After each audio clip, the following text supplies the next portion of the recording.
안녕하십니까. 이 시간은 성경의 가정에서는 왜 동생이 형제에게 이겨야만 하는가라는 제목으로 말씀을 나누도록 하겠습니다. 하나님께서 인간을 창조하시고 창세기 1장 28절에 보면 생육하고 번성하여 땅에 충만하라는 세 가지 축복을 내리셨는데, 이 축복을 이루는 것이 창조 목적을 이루는 것입니다. 곧 개인 완성, 가정 완성, 만물 주관 완성을 의미합니다. 하나님의 뜻인 이 3대 축복이 성사되면 지상의 천국이 이루어지게 되고 자동으로 천상 천국까지 이루어지므로 가정은 미리 가는 천국이요 미리 경험하는 천국이 됩니다. 하나님께서 창조하신 그 꿈과 이상의 세계는 어떻게 깨어져 버렸고, 또 오늘의 말씀의 주제인 왜 동생이 형에게 이겨야만 하는가를 이제 알아보도록 하겠습니다. 인간 조상의 타락의 모든 원인이 있습니다.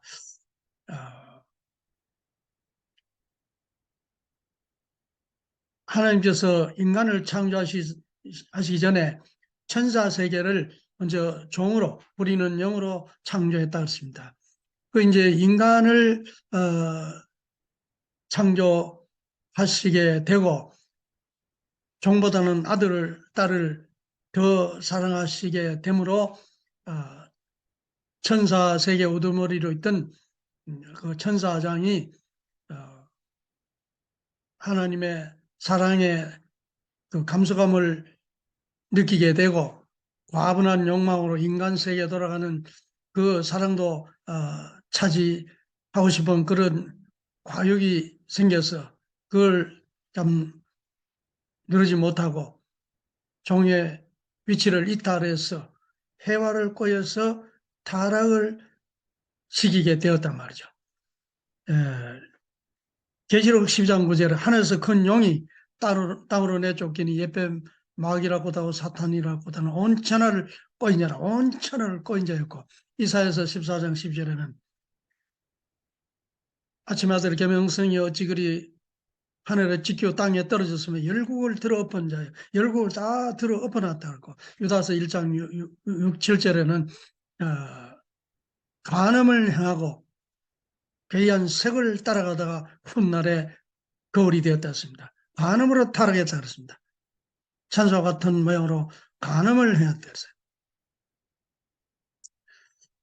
소돔과 고모라 성이 천사와 같은 모양으로 간음을 행하다가 불의 형벌을 받았다. 자, 이 천사가 간음으로 타락했다고 이렇게 하고 있습니다. 자, 그래서 해와 천사장이 해와를 꼬여서 선악과를 따먹게 하는 것은 바로 영적인 타락이었고, 그 다음에 이제 해와가 타락되고 나니까 양심의 가책을 느끼게 되고 공부심을 가지게 되고 옆에 있던 아담을 유혹해서 천사장이 해와에게 선악과 따먹으라 따먹으라 했던 것처럼 아담에게 선악과를 따먹으라고 유혹을 해서 때 아닌 때에 아주 성적으로 타락함으로 말미암아서 육적인 타락을 하게 되었다. 그래서 첫 번째 타락은 비원리적인 상대였고 과분한 욕망이 동기가 되어서 타락을 했기 때문에 그 첫사랑의 표시체요. 첫사랑은 열매를 상징하는 그 장자는 악의 표시체가 되었고, 두 번째 타락은 원리적인 상대였고 반성하고 회개하는 그런 심정으로 하늘 앞에 나오자 하는 그런 심정적으로 그 동정을 받을 수 있는 그런 마음이 동기가 돼서 타락했습니다. 그래서 둘째 아들은 두 번째 사랑의 열매를 상징하고 두 번째 사랑의 표시체이기 때문에, 그래도 두 번째 아들은 선의 표시체로 이렇게 가를 수 밖에 없었다, 이런 말씀이 되겠습니다. 인간 조상 아담 해와가 타락하자 하나님은 인류 구원을 바로 시작하셨습니다. 인류 구원을 위해서는 타락한 인류는 개인, 가정, 종족, 민족, 국가, 세계 언제나 후아담으로 오시는 메시아 구세주를 맞아서 원죄를 청산하지 않고는 구원이 완성될 수가 없습니다. 그리고 메시아를 막기 위해서는 인류는 불신을 청산하는 믿음의 기대와 타락성을 벗는 실체 기대를 탕감복해야 됩니다. 하늘을 불신했기 때문에 믿음을 다시 세우고 천사장과 아담 사이에 또 가인과 아벨 사이에 계속 장차저사 이렇게 타락성을 가지고 있기 때문에 이걸 믿음을 세우고 타락성을 벗고 믿음이 돼 실체 기대를 세우지 않고는 메시아를 보내봐야 메시아를 맞이할 수도 없고 알아볼 수도 없고 그 길을 가로막는 데는 앞장설 수밖에 없는 그런 존재들이기 때문에 하나님은 메시아를 보낼 때는 땅에 타락한 인간들 가운데 메시아를 맞이할 수 있는 그런 믿음의 기대, 실체 기대를 세워서 메시아를 맞이해야 된다. 그런 말씀이 되겠습니다. 자, 그래서 타락과 구원섭리의 비밀이 성경 속에 하나님이 세우셨던 가정에 다 나타납니다. 그래서 가정의 그 내용을 좀 알아보도록 하겠습니다. 아담 가정에서 메시아를 위한 기대는 어떻게 했느냐면은 믿음의 기대를 이제 세우는데 바로 마태복음 22장 37절의 말씀처럼 예수님의 제자가 많은 말씀 가운데 계명 가운데 첫째 가는 계명이 무엇입니까? 이렇게 질문하니까 내 마음을 다하고 목숨을 다하고 뜻을 다하고 힘을 다하여 주 너의 하나님을 사랑하라. 이게 바로 첫째 가는 계명이다 말이죠. 이게 바로 믿음을 다시 불신했기 때문에 선악과 따먹나 죽는다. 죽음을 무릅쓰고 타락이기 때문에 죽음을 무릅쓰고 다시 믿음을 찾아 세워야 된다. 그런 말씀이 됩니다. 자, 그래서 중심 인물은 아담 가정에는 아담이 당연히 중심 인물이 돼야 되는데 아담 대신에 아벨을 대신 찾아 세웁니다. 이것은 왜 그러냐면 아담이 중심 인물이 못 되고 아담을 가인 아벨로 선악 표시체로 분립해 세울 수밖에 없습니다. 아담은 하나님은 창조주로서 아담을 대하실 수가 있고 사탄은 혈연 관계를 맺어서 우리 인간은 다 하나님의 아들, 딸이 돼야 되는데 사탄이 아비요 임금이요 신이 됐다 그러거든요. 그래서 사탄도 주관할 수 있는 그런 부주인을 상대하는 비원리적 입장에 있음으로 말미암아서 이런 아담을 통해서 하나님 섭리를 할 수 없기 때문에 아담을 가인과 아벨로 갈라 세우는 겁니다. 이렇게 사람을 칼로 반을 쪼갤 수는 없는 거고 성성품적인 존재와 악성품적인 존재로 이렇게 가인 아벨로 이렇게 선하게 표시체로 이렇게 갈라 세워서 하나님은 아벨을 대하시고 사탄은 가인을 대하도록 이랬단 말이죠. 그러니까 가인 아벨을 분립의 방법은 해와의 타락의 경로에 따라서 할 수밖에 없습니다. 천사장이 해와를 꼬여서 이제 유혹해서 첫 번째 이 사랑은 비원리적인 상대이고 과분한 욕망이 동기화 되어서 이렇게 혈연 관계를 맺었기 때문에 이 첫사랑의 표시체, 첫사랑의 열매를 상징하는 가인은 사탄 상대할 수 있는 악의 표시체로 갈라내고 해와가 아담을 또 유혹해서 타락한 두 번째 불륜 관계는 원리적인 그래도 상대고 뉘우침의 심정이 동기화되어서 두 번째 타락을 했기 때문에 두 번째 사랑은 그래도 두 번째 사랑의 표시체, 두 번째 사랑의 열매를 상징하는 아벨은 하늘 상대로 선의 표시체로 이렇게 갈라 세웠다. 이렇게 갈라 세워서 이제 믿음의 기대를 아담을 대신해서 아벨이 하늘 앞에 제사를 지내는데 제물을 정성 들여서 하늘 앞에 바치면은 그 양새끼를 불에 태워서 헌제를 했다 그랬습니다.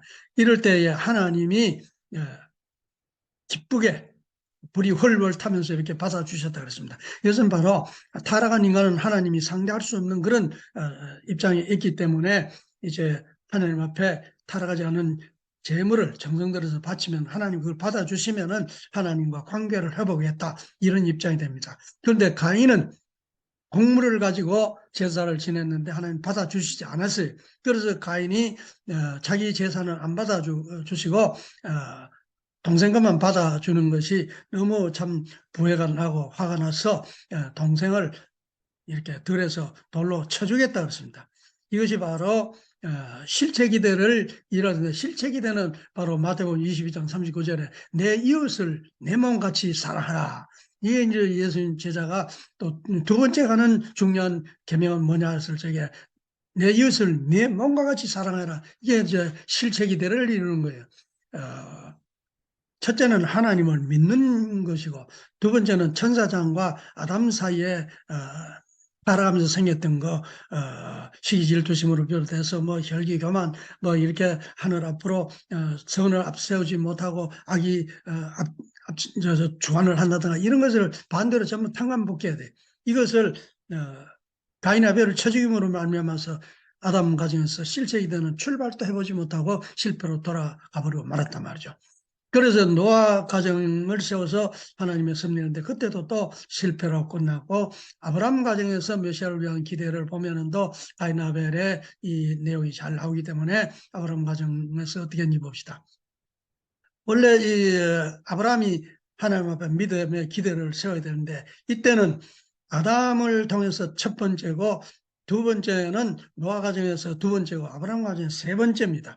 이제 하나님의 섭리에는 창조 원리가 소생장성 완성 3단계를 거치면서 모든 것이 완성하게 되어 있습니다. 고체, 기체, 액체라든가 뭐 상중하라든가 모든 것이 소생기, 장성기, 완성기 3단계를 거치면서 완성이 돼야 된단 말이죠. 그래서 아담 가정에 실패했던 제사를 다시 아브라함이 소생 비둘기를 제물로 바치고, 그 다음에 노아 가정, 장성 노아 가정에 양을 제물로 바치고, 완성 아브라함 가정에 암소를, 새 제물을 한 제단 위에 새 제물을 같이 올려놓고 반을 쪼개서 제사를 지내라 했는데, 그만 암소도 쪼개고 양도 쪼개고 비둘기는 쪼개지 아니해서 그 비둘기의 솔개가 내려앉음으로 하나님이 아브라함에게 비둘기 안 쪼갠 일로 아주 호통을 치면서 네 후손들은 400년 동안 이방에 가서 종살이를 하리라, 이런 탕금을 치르게 되는, 죄값을 치러야 되는 그런 벌을 받게 됩니다. 자, 그래서 이제 아브라함이 이번 꼭 성공해야 되는데 실패를 해버렸단 말이에요.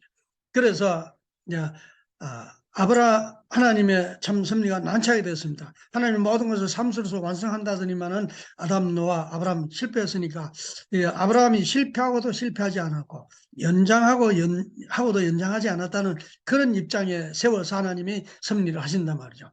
하나님은 지혜의 하나님이고 능력의 하나님이기 때문에 이렇게 이제 해내게 됩니다. 어떻게 하는지 봅시다. 이제 아브라함이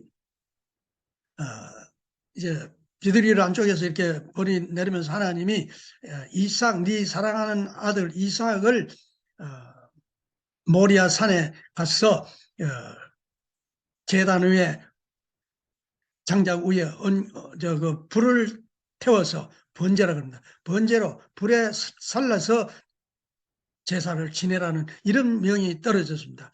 자, 이게 정말 이제 너무 어려운 일이 벌어진 거죠. 자, 그래서 아브라함이 하나님의 그 명령을 받고는 얼마나 힘들었겠습니까? 이제 3일 노정을 거치면서 모리아 산에 이제 갑니다. 아들 앞에 그때 제사 때 쓸 나무를, 창작을 이삭에게 지키고 이제 산에 이제 가는데 이삭이 아버지에게 그럽니다. 아버지, 내가 제사 때 쓸 나무는 지고 가고 불은 아버지가 가져가지만은 재물은 어디 있느냐고 이렇게 물을 제게 하나님이 재물 준비해 놨을 거다. 가자. 이렇게 달래면서 갔습니다. 얼마나 참 가슴 아프고 기가 막힌 일이었겠습니까? 이렇게 해서 이제 가서 제단 위에 아들을 놓고 칼을 들어서 확 내리치려고 할 때 그때 하나님이 급해서 아브라함 부르면서 칼을 멈추라면서 죽이지 마라. 이제야 내 믿음을 알게노라 하면서 참 만류했습니다. 이건 왜 이런 사건이 있었느냐면은 아브라함이 세 번째 이 하나님의 구원 섭리를 완성해야 될 그런 성공해야 될 아브라함이 실패를 해놨고 이제 하나님의 섭리는 연장되면 안 되는 거는 처지고 그래서 실패하고도 실패하지 않았고 연장하고도 연장하지 않았다는 그런 자리에 세우기 위해서 아버지와 아들을 개체는 두 사람이고 이대지만 뜻으로 보면 완전히 아버지의 뜻이자 아들의 뜻이고 뭐 아버지와 아들이 믿음과 심정이 완전히 일체가 되어서 두 사람이 아니라 불가분의 한 사람이다 말이죠. 그래서 자기가 죽는 것보다도 더 어려운 입장에서 아들을 죽이려고 했고 또 아들도 저보고 장성한 입장에서 청년인데 아버지가 죽이려 할 때 뭐 안 죽으려고 막 몸부림을 치고 뭐 그런 것이 아니라 순종하고 충성으로 효성으로 내가 죽어서라도 아버지를 위로할 수 있고 하나님의 뜻을 이루어야 되겠고 이런 그 아버지의 그 아들로 완전히 일체가 되어서 이렇게 이제 성공하게 되면 아브라함의 실패가 이삭이 성공하면은 실패가 성공이 되고 아브라함이 이삭으로 연장하면서도 둘이 완전히 하나 되면은 연장 안 한 그런 입장이 되기 때문에 이런 번제를 드리라는 일이 벌어졌다. 그런 말씀이 되겠습니다. 원래 아브라함이 비둘기까지 쪼개가지고 성공했더라면은 이스마엘이라는 배다른 형님이 있었습니다. 그래서 장차자 사이에 실체기대를 타락성을 보기 위한 당감 조건을 세워야 되는데 이건 이제 연장될 수밖에 없었고 연장되어서 아버지와 아들이 이대가 믿음의 기대를 성공을 했습니다. 풀숲에 꿀이 걸려가지고 있는 양을 아버지와 아들이 잡아다가 하나님 앞에 제사를 지으면 믿음의 기대를 세우고 이제 실체 기대는 야곱과 에서 상둥인데 장차자 사이에서 타락성을 벗기 위한 당감 조건을 걸어서 이게 실체 기대가 이루어져야 된단 말이죠. 그래서 창세기 25장에 두 민족이 내 태중에 있구나. 두 민족이 내 복중에서부터 나뉘리라. 이 족속이 저 족속보다도 강하겠고 큰 자는 어린 자를 섬기리라. 동생이 형을 섬기고 형이 동생을 주관하고 이게 순리인데 이렇게 어떻게 형이 동생을 섬기라 하고 이렇게 참 역행하는 이런 일이 벌어진다. 이게 바로 타락의 곡절이 다 있기 때문에 그 실타래를 풀어나가는 이런 구원섭리 가운데 이런 일이 있게 되었다. 이런 것을 이해하시면 되겠습니다. 그래서 실제 기도를 이제 실제 성공하기 위해서 보면은 하늘은 에서가 들에 산에 가서 사냥을 하다가 이렇게 돌아오니까 아주 배가 고픈데 그때에 야곱이 팥죽을 쓰고 있었습니다. 그래서 그 한 그릇 달라 하니까 나하고 형님 동생 자리를 바꾸자. 그러면 주마. 이래서 정말 뭐 성도인 사이에 네가 형님 해라. 그래 이래가지고 떡과 팥죽으로 장자를 사고 팔고 해버립니다. 이래서 야곱은 장자 자리를 이제 사놓고 또 한 날은 아버지가 아브라함이 이제 나이가 많아서 눈이 어두워서 이럴 때 이제 에서를 보고 사냥을 해서 고기를 맛있게 요리하노라. 그럼 내가 먹고는 하나님으로부터 받은 모든 축복을 내게 해주마. 이랬습니다. 이래서 이제 사냥을 하러 간 사이에 리브가 그 어머니가 이 얘기 말을 듣고는 동생 야곱에게 네가 우리의 양을 잡아놔라. 그러면 빨리 내가 요리해가지고 맛있게 해가지고 아버지에게 먹고 아버지가 잡수고 네에게 축복해 받아라. 네가 축복을 받아라. 이렇게 아주 설득을 합니다. 그러니까 야곱이 아이고 아무리 아버지가 눈이 어둡지만은 형님 모르고 날 모르겠습니까? 음성이 다르고 또 형님은 몸에 털이 많고 나는 몸에 털이 없는데 다 들통나면은 뭐 축복받으려다 저주받으려고요. 이러면서 안 하려니까 괜찮다. 그 양털을 뺏겨가지고 이 팔에 뭐 이렇게 몸에 감아주고 양피를 몸에 뿌려서 사냥꾼 냄새도 내고 이래가지고 바다로 등을 떠밀어 가지고 이렇게 이제 정말 축복을 받아냅니다. 자, 그래서 이게 참 하나님이 세우신 중심 가정에 왜 이렇게 눈어둔 아버지를 속이고 또 형을 따돌리고 동생하고 하나 돼 가지고 정말 이게 아주 참 너무 못된 거 너무 참 그렇지 않습니까? 그래서 누가 그러더라고요. 이런 쌍년이 어디 있냐고. 예? 그러니까 이게 바로 왜 이런 야비한 짓을 했느냐. 이거는 바로 해와가 먼저 타락을 했고 장자가 차자를 쳐 죽이면서 아담 과정에서부터 모든 타락의 그러니 악의 뿌리가 다 씨가 심어졌기 때문에 이것을 풀어나가는 과정에서 탕감복귀하는 데서 어머니와 차자가 둘째가 하나 되어 가지고 장자를 굴복시키고 그 원래 아담의 자리를 찾는 거예요. 둘째는 아담 대신자고 첫째는 천사장 대신자이기 때문에 이런 원래 위치를 다 찾아가는 과정에서 이런 것이 있었던 것을 이 타락의 곡절을 모르면 성경은 풀릴 수가 없는 거예요. 자, 그래서 아주 형이 원수가 져서 아버지가 돌아가시기만 하면 동생을 내가 죽이고 말기라고 아주 원수가 졌습니다. 그래서 어머니가 미리 동생을 외삼촌 집에 하란에 도망을 보내버렸습니다. 이래가지고 이제 21년이 지나서 가정을 이루고 큰 부자가 돼서 이제 고향으로 돌아오게 됩니다. 그때에 이 야곱과 에서가 이제 만남에 사건이 벌어지는데 21년간 모은 재물을 다 주면서 참 그 큰 절을 7번이나 하면서 또 내가 형님의 얼굴을 뵌 적 하나님의 얼굴을 본 것 같다 하면서 너무너무 겸손하게 정말 엎드려서 절하면서 이렇게 나가니까 형도 다 이 원수졌던 마음이 다 풀리고 사랑으로 환영합니다. 그래서 창세기 33장 4절 보니까 에서가 달려와서 그를 맞아서 안고 목을 어긋 그와 입 맞추고 피차 우니라. 21년 동안 상둥이가 이렇게 형제가 참 원수져 있다가 이렇게 풀리니까 너무너무 참 서로가 감동이 돼서 안고 통곡을 하는 그런 최초의 가인과 아벨이 이제 하나 된 거예요. 성공한 거예요. 타락성을 다 벗어버리고 이제 그러면 이제 메시아를 위한 기대가 실체에 대해 이루어지고 믿음에 대해 실체 기대가 이렇게 타락성을 벗고 이루어지니까 이제 메시아가 오실 수 있는데 메시아가 바로 못 오셨습니다. 그것은 바로 과거에 비둘기 안쪽에 이로 400년 후손이 탕감을 치러야 벌이 남아 있고 그래서 이제 그런 모든 조건을 이루어야 되기 때문에 그렇습니다. 그리고 한 가지 이제 이때에 형 동생이 만나기 전에 야복강에서 노숙을 했습니다. 이때에 천사가 나타나서 씨름하자 그래서 밤새워 씨름을 했는데 환도뼈가 부러져 가면서도 씨름해서 야곱이 이겼습니다.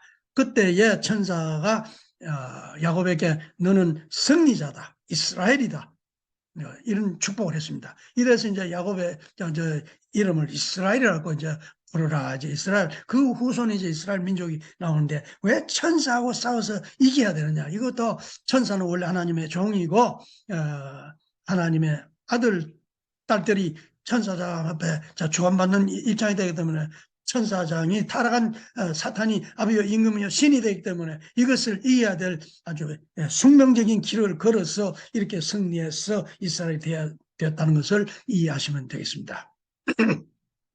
마지막으로 이제 요셉 가정 지금 삼고 보면은 이스라엘이 야곱이 그 손자들을 축복할 적에 오른손을 동생을 머리 위에 얹고 왼손을 형님 머리에 얹고 이렇게 엇박 까가지고 축복을 해줍니다.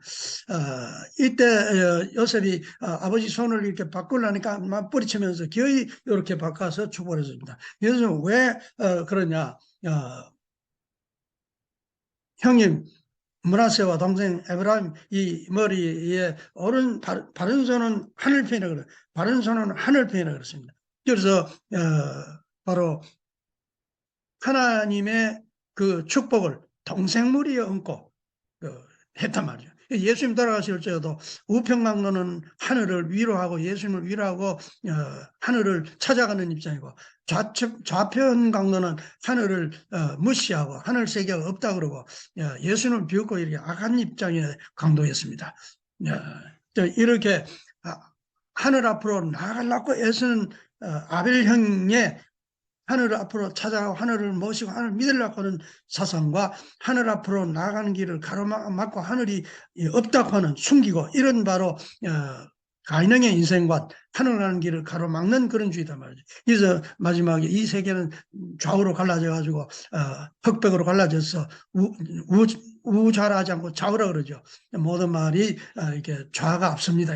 먼저 악은 먼저 강탈하고 뺏고 점점 갈수록 망하고 선은 맞으면서도 동생 입장에서 승리하게 되는 이런 모든 이치가 그렇습니다. 그래서 민주공산도 사실상 이렇게 끝이 나야 되는 겁니다. 자, 그래서 그런 얘기는 할 시간이 더 없습니다. 자, 그리고 유다 가정에서 복중 탕감복하는 성경이 나옵니다. 이거는 이제 유다의 첫 아들이 엘인데 엘이 범죄해서 아내 다말과 이렇게 살다가 성경 보면 벌을 받아서 죽었다 그랬습니다. 죽고 이제 그 당시에는 형이 먼저 죽으면 동생이 형수에게 아기 씨를 주게끔 이렇게 돼 있나 봐요. 그래서 이제 둘째 아들이 오난인데 오난이 형수하고 이제 잠자리를 같이 하면서 아기 씨를 형수에게 줘야 되는데 줘봐야 내 아들을 안 될 거다 이러면서 성경은 그랬어요. 그러면 그 아기 씨를 땅에다가 설정을 해버렸다 그랬어요. 그래서 그 일로 오난도 저주를 받아서 이제 죽게 되었고 이제 세 번째가 셀라인데 이 셀라가 아직 어려서 이제 아직 아기 씨를 생산할 수 없는 그런 입장이고 그런 자라나면서 상당히 장성했지만은 동침을 안 시켜줍니다. 이건 바로 형들처럼 죽을 가시 아주 두려웠다 그랬고 아버지 유다도 메론에게 셀라 허락을 하기 싫다 그랬습니다. 자, 그럴 때에 이제 친정에 가 있으라고 그랬습니다. 그래서 친정에 가서 아둘람이라는 그 친구하고 딥나라고 하는 그 지역에 양을 미기는 곳인데 양치는 곳인데 거기서 이제 양을 틀을 깎으러 시아버지가 딥나라로 왔다는 소식을 듣고 이제 아버지를 이제 유혹을 하는데 과부의 옷을 벗어버리고 창녀복을 변장을 해서 그 유다를 이제 유혹을 했어요. 그때 유다가 그 며느리인 줄 모르고 이제 잠자리를 같이 하게 되는데 그때에 나에게 뭘 주겠느냐고 이제 유다가 물으니까 염소 새끼를 주마 그랬습니다. 그러면 우선 증표로 도장과 끈과 지팡이를 주세요. 이런 이제 요걸 다 받아놨어요. 그리고 이제 그날 밤에 아마 임신을 했던가 봐요. 그래서 이제 배가 점점 불러오니까 이제 소문이 났어요. 그래서 이제 유다가 며느리를 이제 죽이겠다. 그 당시에는 과부가 임신을 하게 되면은 불로 살라서 태워서 죽였대요. 그래서 태워 죽이려고 이제 동네 사람 다 모였는데 그때에 다말이 나에게 씨를 준 사람은 그 증표를 내가 받아놨는데 도장하고 끈하고 지팡이가 바로 그 주인이다. 이렇게 하니까 유다가 자기 거거든요. 그래서 아주 아무 말도 못하고 이제 죽음을 면하게 됩니다. 그때 이제 임신했는데 그 장자 세라와 차자 둘째 아들 베레스가 이제 생산됐는데 이때 이제 태어나는 창세기 38장 이하에를 쭉 보면 그렇습니다. 형이 먼저 복중에서 나오니까 손이 먼저 나오니까 산파가 그 손에다가 빨간 실을 묶어놨는데 동생이 잡아당기고 밀치고 동생이 먼저 이렇게 바꿔서 태어납니다.